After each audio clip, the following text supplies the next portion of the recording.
तकलीफ समझकर पी लिया तेजाब। 8 महीने बाद बची युवती की जान। उन्नाव की युवती ने घर में रखी बोतल से गलती से तेजाब पी लिया, जिससे खाने की नली और गला झुलस गया। वजन 29 किलो रह गया। पानी तक नहीं पी पाती थी। सुपर स्पेशलिटी अस्पताल में 8 महीने एक एंडोस्कोपी से डायलेटर प्रक्रिया चली। अब वजन 45 किलो हुआ। सामान्य खा पी रही है।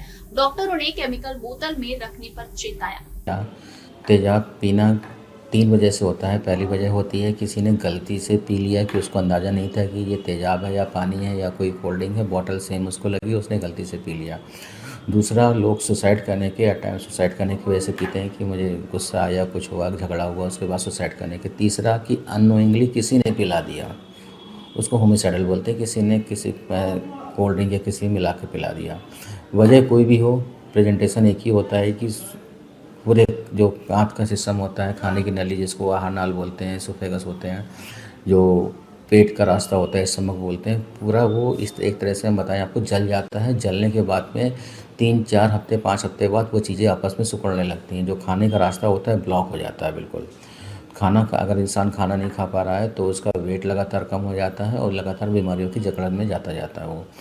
तो ये होता हमारे यहाँ मरीज़ जो इस समय आते हैं कि हमारे एक वार्ड में देखेंगे, हमारे 30 मरीज़ों में कम से कम 2-3 मरीज़ इस तरह के होते हैं। 2-3 मरीज़ होना भी बड़ी बात है। ऐसे एक अस्पताल में इस तरह के अगर हफ्ते में 4-5 मरीज़ आ रहे हैं तो ये काफ़ी सीरियस कंसर्न है। वो कंसर्न सीरियस इसलिए कि उसको हम रोक सकते हैं उस चीज़ को, और मरीज़ की ज़िंदगी क्वालिटी ऑफ लाइफ बहुत ख़राब हो जाती है उसके बाद में।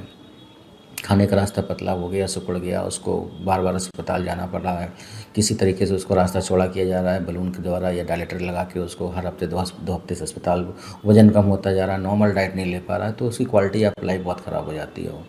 कई स्थिति में कि अगर ये कंजर हम लोग को मैनेज करते हैं एंडोस्कोपी के द्वारा, वो मैनेज नहीं हो पाता है, रास्ता ज़्यादा सिकुड़ा हुआ है, तो उस ऑपरेशन की नीड पड़ती है। ऑपरेशन भी बहुत बड़ा ऑपरेशन होता है। ऐसा नहीं कि ऑपरेशन के बाद में सारी चीज़ें नॉर्मल हो जाती हैं, तो ऑपरेशन के बाद में कुछ ना कुछ नई दिक्कतें बनती रहती हैं। तो मेरा संदेश जो है पब्लिक के लिए है कि अवेयरनेस जो है पब्लिक में ज़रूर होनी चाहिए कि खासकर बच्चों के मामले में, कि छोटे बच्चे होते हैं उनको बिल्कुल अंदाज़ा नहीं होता है। घर में हम लोग तेज़ाब लेके आते हैं, टॉयलेट क्लीनर की तरह यूज़ करते हैं, तो वो ऐसी जगह पे रख देते हैं जो बच्चों की पहुंच में होता है, और बच्चों को इतनी समझ में नहीं होती कि वो क्या है, तेज़ाब है, कोल्ड ड्रिंक है। अगर उसका एक घूंट भी अंदर गया तो वो बहुत ही मतलब उसकी ज़िंदगी के लिए आगे नुकसानदायक हो सकता है। सर, एक दो केस स्टडी समझना चाहेंगे, कौन से ऐसे मेजर केसेस थे जो आपने सॉल्व किए और कहीं ना कहीं अब उनमें काफ़ी ज़्यादा बेहतर। देखिए, हम लोग लगातार हम लोग अभी ऐसे 10 से 15 केस हैं जो हम लोग के फॉलोअप में हैं, जिनको हम लोग बुला के 2 हफ्ते में उसको एंडोस्कोपी के द्वारा इलाज कर रहे हैं। कुछ ऐसे भी केस हैं जो सर्जरी से बच गए हैं। इसके द्वारा एंडोस्कोपी के द्वारा हम लोग बलून, एक डिवाइस होती है, बलून होता है या डायलेटर सेट होता है, उसके द्वारा हम लोग रास्ता चौड़ा करते हैं वो।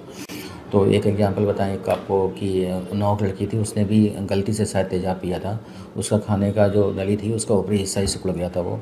जब हम लोग के पास आई तो उसका वेट केवल 29 kg का था। वो खाना बिल्कुल नहीं, केवल लिक्विड डाइट पे थी पिछले 3-4 महीने से। तो हम लोग ग्रेजुअली उसको डायलेटर लगा के उसका रास्ता चौड़ा किया उसका, और पिछले 7-8 महीने के बाद में उसका रास्ता नॉर्मल तरीके से खुल गया। और वो अब उस जो लास्ट विजिट में थी उसका वेट करीब था 45 के आसपास वेट था, तो वो अब नॉर्मल है।